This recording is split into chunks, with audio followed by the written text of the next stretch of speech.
Už sveiką protą. Už sveiką protą. Už sveiką širdį. Už sveiką širdį. Ir už nesveikai gerus laikus. Vytautas. 100 metų, 1000 tostų. Arnas Duraselis. Artūras Mėsininkas. Gabija, mergelė iš Nazareto. Visi moka gražiai kalbėti, bet ar visi išdrįs tai padaryti? Adrenalinas, įtampa, triumfas, naujieji herojai gimsta čia.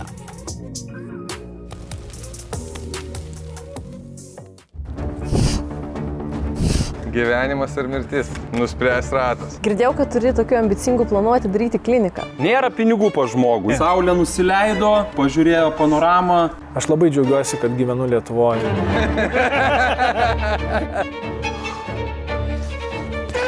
Nemas skauda. Šiandien turime svečią Artūrą Samulį, ilgamžiškumo ekspertas, 4 dano meistras. Girdėjau, kad turi tokių ambicingų planų atidaryti kliniką. Turiu. Ilgamžiškumo. Papasakok, kaip jinai turėtų atrodyti, kas ten bus. Beveik prieš metus laiko, lapkričio mėnesį, beje, grįžus iš Japonijos, kažkaip susidėliojo ta idėja jau tokia. Labai gražioje vietoje, labai gražus pastatas, labai daug meilės įdėta įrengimui. Pastatas jau yra, kaip supratot. Iš tikrųjų buvo planas, jeigu žiūrėti iš verslo pusės, galvotum, gal reikėtų startuoti nuo Vilniaus, kur yra didžiausia galbūt koncentracija besidominčių ilgamžiškumų žmonių. Bet kaip aš daug laiko praleidęs Kaune, galvoju, ir Kaune tikrai yra tų žmonių, kurie domisi ir galima dėl to padaryti gerą Kaunui, iš esmės, bet ne tik Kaunui, ir Lietuvai. Daug domėjausi apie terapijas, kokios jos turėtų būti. Tai šiuo metu, nors planas buvo tikrai startuoti vasarą, padaryti pre-launch tokį mažesniai grupiai gal žmonių, labiau su savais žmonėm. Šitas planas nepavyko, kaip dažnai būna, sako, kada turėjai startuoti, sakau, birželio 26. Oi, tai sako, daug laiko, ne, sakau, šių metų. Tai va, tai yra iššūkiai. Yra iššūkių su įranga. Galiu pasidalinti tokį vieną įdomią, kur galbūt tikrai tiems, kurie žiūri ir galvoja labai panašiai idėja, labai svarbu atkreipti dėmesį į įrangos tiekėjus. Nepasiklysti tarp kažkokios reklamos, kur tave su papildais gali suklaidinti lygiai taip pat ir su įranga. Labai galiu pasidalinti labai tokių įdomių pavyzdžių ir praktiką. Aš labai noriu turėti šalčio terapiją, tai vienas momentas tu gali turėti arba vonę kažkokią, kur palaiko šaltą temperatūrą. Kitas momentas yra labai populiari kriosauna. Tai kriosauna yra keli momentai. Gali būti skysto azoto arba gali būti elektra, vandens pagalba. Daugiausiai gal dėl saugumo rinktis rekomenduojama būtų labiau gal vandens, neskysto azoto, dėl pavojaus įkvėpti. Maža tikimybė yra, bet vis dėlto išlieka ta tikimybė. Kalbėdamas su tiekėjais susidūriau su tokiu įdomiu pavyzdžiu. Sako, o jums yra svarbu poveikis? Aš galvau, gal čia kalbos barjeras. Sakau, ką jūs turite omeny poveikis?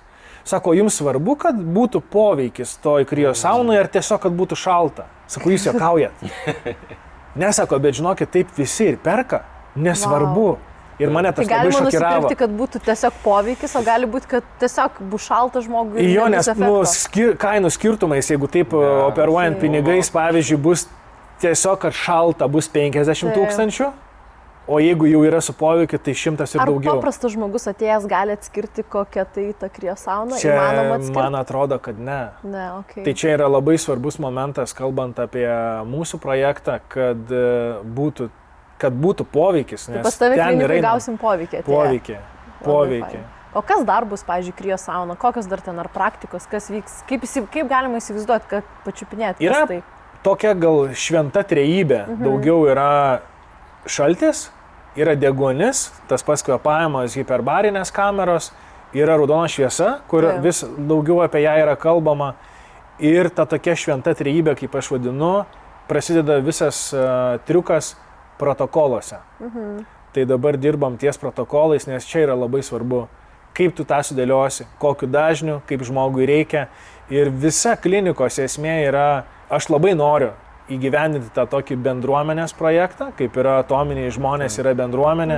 Tai tikiu, kad ilgamžiškumo, kaip net nesinori vadinti kliniką, bet vis aš vadinu tą žodį klinika, bet kažkaip Klinika atrodo gydo Studija žmonės. galėtų būti. O čia norisi žiūrėti į tą tokią prevencinę mediciną iš esmės, tai yra, kur labiau tu kaip investavimas, tu labiau investuoji į save, tam, kad ateityje tu išvengtum lėtinių ligų, čia daugiau apie tai yra kalba.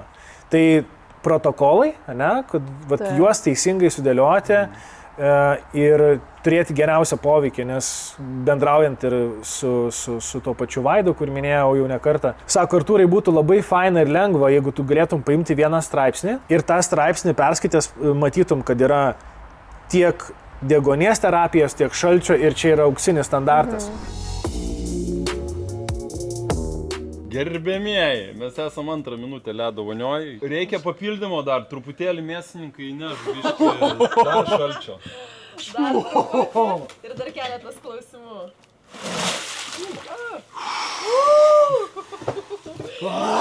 Net man kojom šalta. Taip. Aš nežinau, kaip jums ten sekėsi sėdėti, bet man rodos, kad vien tik kojas įkišu šį dar šalčiau. Ar priimtum dirbtinį organą į tavo natūralus susilpnėtų? Taip. Tam, kad pagerėtų. Natūralus. Ar tiki, kad meditacija gali prailginti gyvenimą? Tikrai taip. Tikrai taip. Ar manote, kad ateityje žmonės galės gyventi be senėjimo požymių? Taip. Ar tikėtum, kad ateityje žmogaus sąmonė gali būti nemirtinga? Taip. Ar manai, kad galima visiškai sustabdyti žmogaus senėjimą? Taip. Ar galėtum atsisakyti tradicinio maisto, jeigu ir valgyti, pavyzdžiui, vien tik tais papildus, kad žinotum, jeigu gyvensi labai ilgai, pavyzdžiui? Šiandien ne. Šiandien vis dėlto manau, kad maistas duoda, tas tikras tradicinis maistas duoda gal netgi daugiau naudos negu papildai. Tam tikrais papildais gali pasiekti to, ko negali maistas, bet miksas. Klausyk, Artūrai, pavyzdžiui, kaip tu manai, kada bus didžiausias proveržis longevity temoje, kada tikrai akivaizdžiai visi matys ir supras, kad, taip, 100 metų labai neriba. Neriba ir... Tai mes toj longevity ilgamžiškumo entuziastų bendruomenėje juokaujam, kad reikia pasistengti 10 metų kažkaip nenumirt ir tada galėsi gyventi amžinai, jeigu norėsi. Tai 10 metų. Labai daug tyrimų yra daroma, dabar bus su žmonėm, jeigu tiksliau tai su akies rainele, bus atjauninimo žmonėms, kurie turi regėjimo sutrikimų po poros metų ir taip po vieną. Nemanau, kad visus organus taip jau leistų iš karto atjauninti arba kažkaip pristabdyti senėjimą, bet tie, kurie turi žmonės iššūkį, kaip klausiai, ar leisčiau pakeisti blogiau veikiantį organą į kažkokį tai dirbtinį.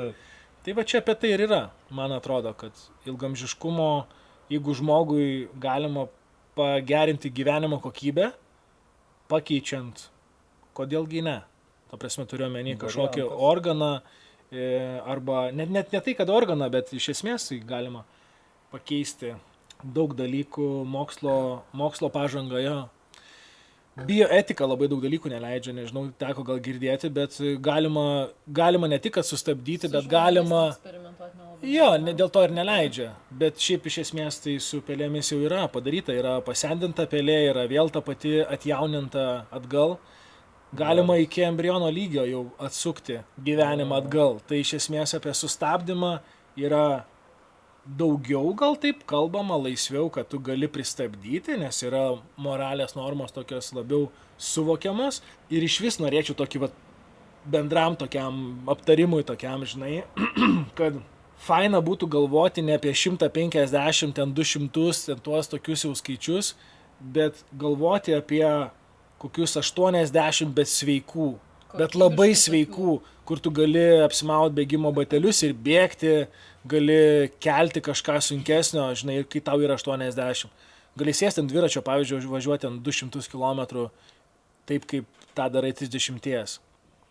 Tai va toks ir būtų gal iš vis palinkėjimas ir suvokimas, kad nesivaikyti skaičių, nes tų skaičių bus, labai, labai greitai tikrai pasipils žiniasklaida, daug marketingo bus, 150, 200 neriba, bet aš manau, kad mes tiek trauksim. Arnai, dar turėtum klausimą? Aš turiu dar klausimą, jeigu reikėtų grįžti į laiką, į praeitį ir vėl būtų skrydis į Ameriką truputėlį pagyventi, ką darytum kitaip? Nieko. Nekeiščiau nieko.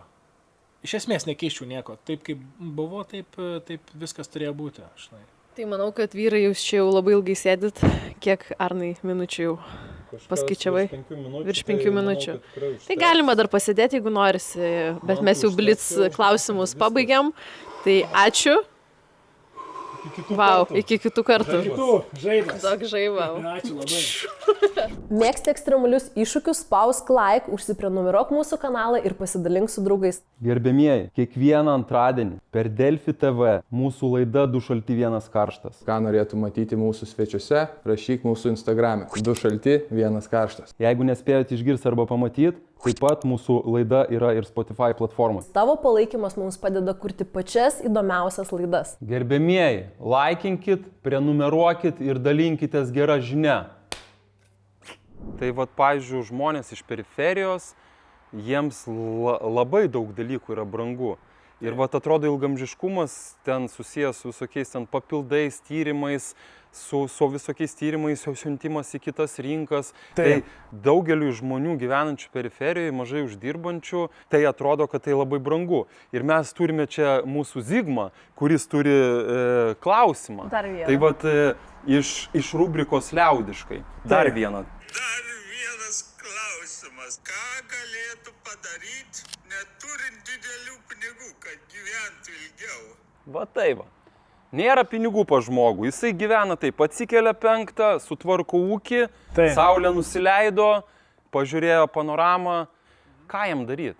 Tai jau mes apkalbėjom šiek tiek tą patį tokį kaip gliukozės pasiekimą. Aš manau, tas tai tikrai yra prieinama. Ne, va, tokia, kad ir vyresniam žmogui pastebėti, kaip jo mitybos įpročiai arba jo judėjimas arba nejudėjimas įtakoja gliukozės šuolius. Tai manau, kad čia būtų geras būdas pastebėti savo sveikatos būklę. Tai gal dar į pabaigą keliaujam, ką palinkėtum lietuviams? Atsipalaiduot.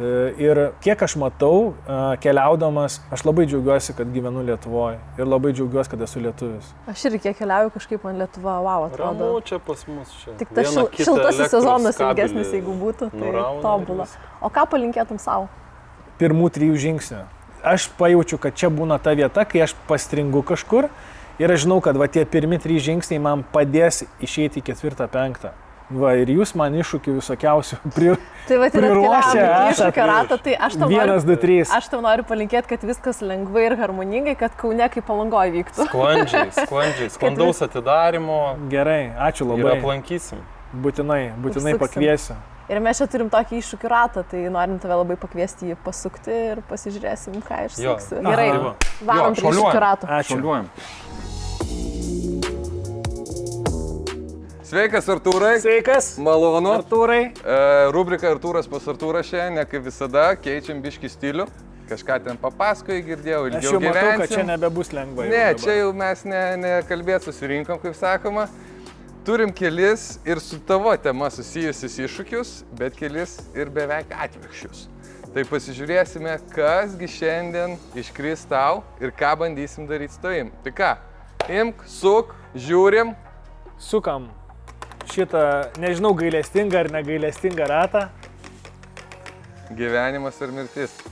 Nuspręs ratas. Beveik Rio sauna, bet ištraukiai plytas. Plytas. Tai va. Ką su plytom? Ką su plytom? Sakei, kad sportuoji karate, 4 danas. Turėtum žinoti apie plytų skaldymą rankomis ir galva. Tai dar neapsisprendėm kuris, bet tikiuosi... Tai jūs pasakysite, ne? Kuria vieta? Aš norėčiau 3 vietą, bet žinai, kaip yra, televizija neleidžia, tai mūšim ranką. Tai ką, mes einam greit suruošim tau veiksmą, Gerai. Tu palauk ir jau ateisi ir būk pasirengęs. Tai ką, bėgam, pasiruošim ir laukiam jūsų iššūkį. Ką, Artūrai, baigėsi Katinų dienos, žmonės namų stato, o mes plytas laužam šitoj laidoj, žinok, neusiminėjom to. Patikrinsim, ar ilgamžius namus stato iš tokių plytų. Jo, žinok, gali pabandyti, pasižiūrėti, nieks nepjauta turėtų būti, va. Čia kaip dažnai būna. Viskas vietoj, ta prasme, niekas nesufeikinta. Ir iš tikro mes leidžiam pačiam dalyviui pasirinkti, su kokia vieta reikia laužyti, ne? Okay. Tai čia tavo pasirinkimai, aš laužyčiau su viena, tu gal su kita, tai tu pats žiūrėk. Su abiem. Aš gal su pilvu labiau, žinai, kadangi nemažas.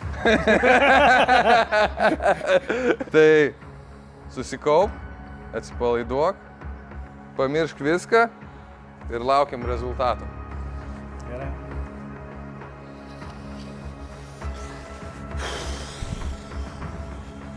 Yra buvo visokių nesėkmingų atvejų.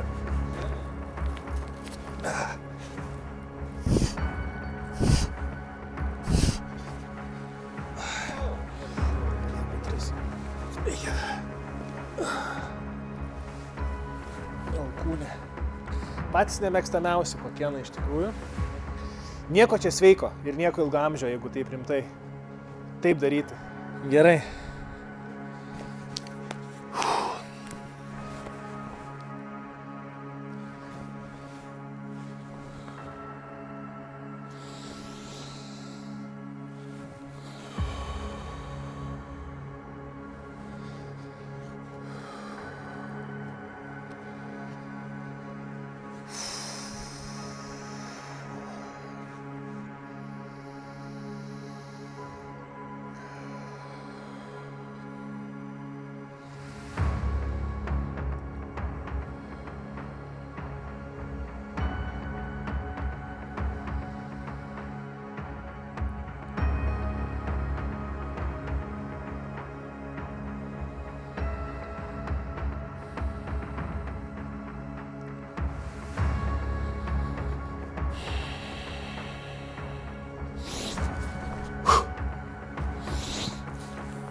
Jo.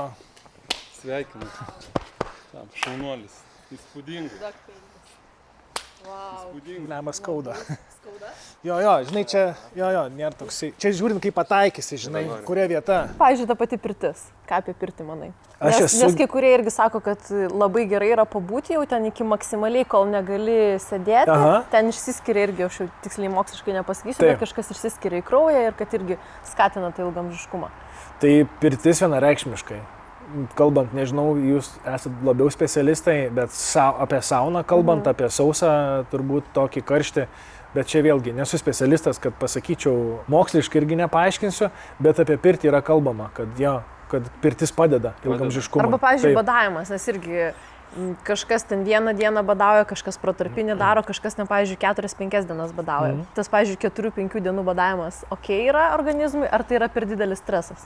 Aš manau, kad nes kiek esu klausęs mokslininkų kažkokių tinklalaidžių, kurie arba knygose rašo, viskas yra man atrodo būna, kad ir savaitę laiko gal daro badavimo vandeniu, sausas badavimas jau čia labai didelis iššūkis yra organizmui.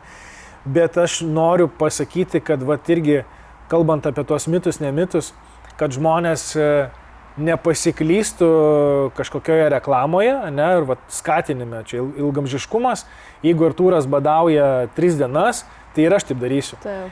Gal pradedam nuo mažiau valandų, kažkiek nevalgymo, tada 24 valandų, tada 36 ir taip didinam iki 3 dienų. Tai aš manau, kad kas yra tikrai sveika, tai gal į ketvirtį galima 3 dienas ir pabandyti nevalgyti, tokio perkrovo padaryti. Kartais. Jo, bet kartą per savaitę 1 diena 24 valandų susilaikymas yra labai sveika. Esu tą išbandęs ir man labai geras jausmas buvo, tai aš ant savęs išbandžiau.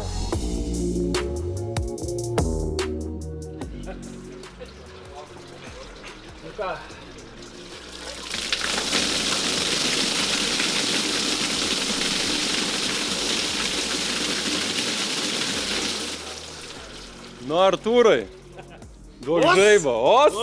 Nu, prisės. Na ką, Artūrai, tai nuostabus interviu, dar geresnė jo pabaiga pirtyje su profesionaliu pirtininku Linu, tau iš dešinės. Ar galima jau dabar drąsiai teikti, kad pirtis gali priklausyti ilgamžiškumo šeimai? Ne tik gali, bet nuo šiandien, jeigu nepriklausė, tai jau priklauso. Ar tau patiko šitas pirties ritualas su profesionaliu pirtininku? Labai geras įspūdis. Atrodo, pripratę buvom jaunystėje kitaip eiti į pirtį, su gaiviais gėrimais ir dainom. Tai turbūt sąmoningėjant, nežinau, augant mums čia kažkaip taip susidėlioja, kad pirtį pamatai kitom akim. Ir būti su pirtininku, su profesionaliu pirtininku, tai nepalyginama tiesiog. Visai kitokia pirtis, aš galiu tik tai Artūrui paantrinti. Didžiulė padėka ir visą šią dieną, visą šį vakarą, kad šeimininkas Linas Medelino pirties nuostabioj pirty, nuostabioj aplinkoj mums sukūrė ir davė galimybę čia būti ir pajusti savo pravestą pirtį. Tai didžiulis ačiū, Linai. Ačiū Jums. Ačiū labai, ačiū. Ką tau reiškia pačiam pirtis? Kaip sakyti, tai poilsis tiek kūnui, tiek sielai, jeigu taip. Ir tiesiog malonu žmonėms suteikti visas tas geras savybės ir pačiam tai teikia malonumą. Ar yra išvis, kas tave patį papirtina? Nedažnai, bet būna. Yra Pajūrio krašto pirtininkų klubas, mes renkamės čia kas antrą trečiadienį. Tai va taip susiskirstom po 2 ir mes vienas kitą papirtinam. Dabar galėsiu ramiai užmigti. Ačiū, kebra. Dar vieną akcenčiuką, pabaigai. Iš karto matosi, kad nesu kauniečiai susitinku. Pardavinėsime internete maldas. Bažnyčios turbūt iš kart plojo rankom.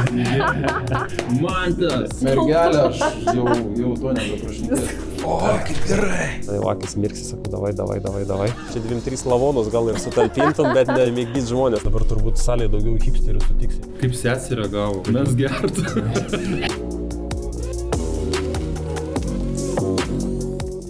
Už sveiką protą. Už sveiką protą. Už sveiką širdį. Už sveiką širdį. Ir už nesveikai gerus laikus. Vytautas. 100 metų, 1000 tostų.